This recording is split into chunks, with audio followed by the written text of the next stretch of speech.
दहशतगर्दी केस में ईमान मजारी और अली वजीर का 3 रोज़ा जिस्मानी रिमांड मंजूर, पुलिस के सुपुर्द कर दिया गया। वकील दो दो तीन तीन मिनट की क्लिप्स हैं, वो देखी हैं। बहुत डेंजरस है, बहुत खतरनाक है। और ये जो डिसकंटेंटमेंट फैल रही है,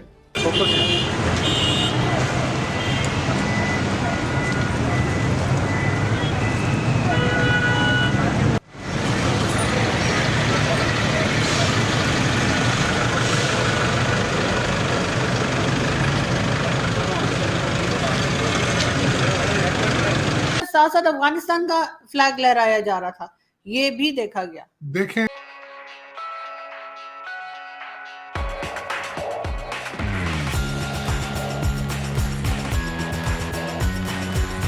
है कल से जो पीटीएम का जो जलसा हुआ था और वहां पे मंजूर पश्तीन ने भी नारे लगाए, खैर, और उसके बाद ईमान मजारी ने भी जो बड़ा एक मशहूर नारा है, ये जो दहशतगर्दी है इसके पीछे वर्दी, उन्होंने भी नारा लगा दिया और उसके बाद वो सुबह अरेस्ट कर लिया गया उनको और एक हंगामा है।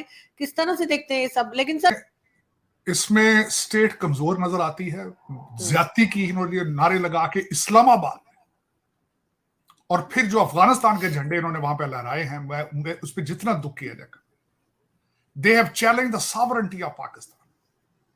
जो मुझे अफसोस इस बात का है कि इनसे सख्त हाथों से क्यों नहीं डील किया गया। एजेंसियां क्या कहां थी जब उनके नाक के नीचे ये सारा कुछ हो रहा था? क्यों हुआ है? स्टेट मुखालिफ नारे वहां पे किस तरह अलाउ किए गए, वो नारे लगाए। मैं सख्त ज्यादती। और देखें, जिस तरह भी हो, पाकिस्तान आर्मी में कमजोरियां होंगी, चीजें होंगी, आप उनसे डिसएग्री कर सकते हैं, लेकिन अंडर गिवन सर्कमस्टांसेस जो भी उनको कमजोर करेगा वो पाकिस्तान को कमजोर करेगा। देखें, हम उस मोड़ पे पहुंच चुके हैं आरजू, जब हमने ये 60s में, मिड 60s में जब ये डिसीजन लिए गए थे अयूब खान ने कि इसको डिफेंस स्टेट एक बनाया गया था, वहां से गलत चीजें हुई थी। अब इसको इस सिस्टम से, करंट सिस्टम से, हाइब्रिड सिस्टम से निकलने के लिए अदारों को पहले मजबूत करना होगा। और उसमें कौन कौन से इदारे हैं? आपकी सियासत है, जमहूरियत है, जुडिशरी है, लॉ एंड ऑर्डर है।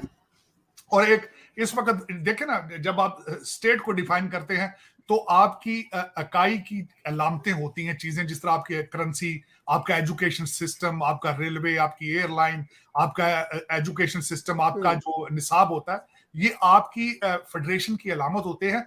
दूसरी चीजें कमजोर हो चुकी हैं आपकी, सिर्फ और सिर्फ इस वक्त पाक फौज जो है वो आपकी फेडरेशन की एक अलामत। लेकिन सर, जो डिमांड वो कर रहे थे वो तो गलत नहीं थी। वो मिसिंग पर्संस का इशू उठाया था उन्होंने। ईमान मजारी ने कहा था कि जो करप्शन और जो गलत काम जनरल्स ने और फौजियों ने किए हैं उसके ऊपर कोर्ट मार्शल होना चाहिए। सर, वो डिमांड तो गलत नहीं लगी। नहीं, डिमांड ये गलत नहीं, लफ्ज उन्होंने मैंने बड़े केयरफुली सुना। उन्होंने कहा ये दहशतगर्दी जो है जीएचक्यू से दहशतगर्दी हो रही, ये लफ्ज इस्तेमाल। देखें, मैं नहीं ये कहता कि सारे हमारे फौजी भाई ठीक ही होंगे, सारे फरिश्ते होंगे, लेकिन यूनिफॉर्म में है वो इंस्टीट्यूशन स्टिल, जिस तरह मैंने आपको कहा, आपकी पाकिस्तान की फेडरेशन की अलामत आपकी फौज है। आज अगर 1 मिनट के लिए सोचा जाए, आपने 3.5 साल काले बकरों पे एटॉमिक पावर ये चलाई है, तो फिर मुझे ये बताएं आज पाकिस्तान किस तरह बचता है? आपकी तस्वीरें देखकर एक खातून जिनका कोई नॉलेज नहीं है वो प्रमोट करती थी ब्यूरोक्रेट्स को, तस्वीरें देखकर। फिर उसके बाद जिस तरह पैसे लेके अपॉइंटमेंटें की जाती थी आपके एसपीओ की और डीसीओ की, और जिस तरीके से कल फिर जाके एम्बेसडरों से मिलके फिर ये मिन्नतें कर रहे हैं कि हमें जाके अमीरुल मोमिनीन को जो है वो रिहा कराया जाए। तो फिर अगर इसमें फौज को भी छोड़ दें आप सपोर्ट करना, आप फौज को भी बैक स्टैब करेंगे, तो पाकिस्तान किस तरह सर्वाइव कर पाएगा? ये मेरा क्वेश्चन है। मैं पॉलिटिकल साइंस का स्टूडेंट हूं, मैं लॉ का स्टूडेंट हूं। बिल्कुल मैं ये नहीं कहता कि ये जो चल रहा है ये सिस्टम अच्छा है, लेकिन इस वक्त अंडर गिवन सर्कमस्टांसेस अगर फौज कमजोर है तो पाकिस्तान कमजोर है, मैं ये कह रहा हूं। और उसकी बात ये है कि इस वक्त यू आर इन द आपके पास इस वक्त अभी 9 मई वाकये से आप रिकवर नहीं कर पाए, और उसके बाद जो कल जो जलसा हुआ है और जो नारे लगाए हैं, अफगानिस्तान के झंडों का क्या मतलब था वहां? मुझे बिल्कुल। मैं बिल्कुल मुझे मैं इस पे एहतजाज करूंगा। क्योंकि मुझे भी ये बात बहुत अजीब लगी कि अफगानिस्तान के झंडे लहराए जा रहे थे। ये चीज जो है कि इसका मतलब है कि ये उनके साथ मिलना चाह रहे हैं, खैबर पख्तूनख्वा को चाह रहे हैं कि ये अफगानिस्तान में दे दिया जाए। मैं कहता हूं पश्तीन साहब की मैं बड़ी चीजें सुनता रहता हूं, आप बिल्कुल ठीक कह रहे हैं कि उन्होंने कहा, लेकिन उन्होंने दो लफ्ज कुछ और भी गलत इस्तेमाल किए। उन्होंने कहा कि आप हमें आजादी के नारे भी, आजादी किस चीज की बात है भाई? तुम पाकिस्तान का हिस्सा हो। फिर उन्होंने बांग्लादेश की मिसाल दी वहां पे। हाँ। उन्होंने एक चीज नहीं है, कई चीजें वहां पे गलत की हैं जिनको मैं कंडेम करूंगा बहसीत पाकिस्तानी अमेरिकन। ये मेरे मादरे मिल्लत के खिलाफ नारे लगाए गए हैं, गलत किया। देखिए, आप डिसएग्री कर सकते हैं, आप एक पॉलिसी से डिसएग्री कर सकते हैं, लेकिन किस चीज की आजादी की बात कर रहे हैं आप?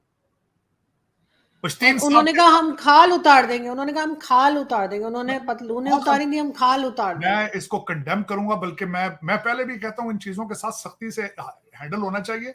जो पाकिस्तान को चैलेंज करेगा, पाकिस्तान की स्टेट को चैलेंज करेगा, मैं समझता हूं उसको उसके साथ सख्ती से डील करना चाहिए। जिस तरह पहले लोगों ने 9 मई को, मैं कहता हूं ये 9 मई के पैरेलल वाकया हुआ है, ये इस्लामाबाद के अंदर बिल्कुल पैरेलल हुआ उसके। और जो नारे लगाए गए हैं और जो उन्होंने बातें की हैं, मैं उनसे बिल्कुल एग्री नहीं करता। मैं मुजम्मत करूंगा, ये गलत बातें उन्होंने की हैं। हाँ, जो लोग गुम हैं उनके ऊपर बात ठीक है करनी, लेकिन ये कहना कि आजादी होगी हमें, बल्कि उनके अल्फाज मुझे भूल नहीं रहे हैं, मुझे बड़ी सख्त तकलीफ हुई है। उन्होंने कहा कि हमें दोबारा इस्लामाबाद किसी और तरीके से आने के लिए हमें कंपेल न किया जाए। What you mean about it? What you think? You stronger than the state of Pakistan? You stronger than the पाक आर्मी? हाउ डेयर यू से दिस थिंग? आप डिसएग्रीमेंट कर सकते हो, पॉलिसीज के डिसएग्री करो, डिबेट करो, डायलॉग करो, लेकिन स्टेट को इस तरह चैलेंज ना कर। चैलेंज से मुराद भी नहीं है, बल्कि स्टेट को थ्रेट ना करो। चैलेंज करना एक अलग बात होती है, इन्होंने थ्रेट किया स्टेट को, ये ज्यादती की इन्होंने। मैं समझता हूं कि पाकिस्तानी इदारों का ये फर्ज बनता है कि इनके साथ सख्ती से डील किया जाए। और बिल्कुल सही, मैडम मजारी ने जो वहां नारे लगाए हैं, मैं समझता था कि वो पढ़ी लिखी खातून है, वकील है, अपने अल्फाज सोच कर बयान करेंगी। पहले अपनी माँ को चुप कराती रही, कई दफा वो मैंने देखा था वीडियो की माँ को चुप करा रही थी। I'm shocked कि उन्होंने खुद इस तरह की अल्फाज क्यों इस्तेमाल किए हैं और then challenge threat the state at the same time. मैं समझता हूँ ये अच्छी बात नहीं उन्होंने की। ये उबल रही है और ये बॉयल कर रही है पाकिस्तान में, और हर एक का लेवल ऑफ डिसकंटेंटमेंट जो है उसकी रीजन डिफरेंट है। एक तो जैसे कोई सियासी है, किसी का मुआशी है, किसी का अखलाकी है, किसी का कुछ और है, लेकिन कलेक्टिव डिसकंटेंटमेंट जो है इस मुल्क में फैल रही है। और मुझे पहली बारी, मैं बड़ा अल्लाह से डर के कह रहा हूँ, मैं हमेशा ये बात करता था कि पाकिस्तान में सिविल वॉर नहीं हो सकती, एनार्की हो सकती है, सिविल वॉर नहीं हो सकती।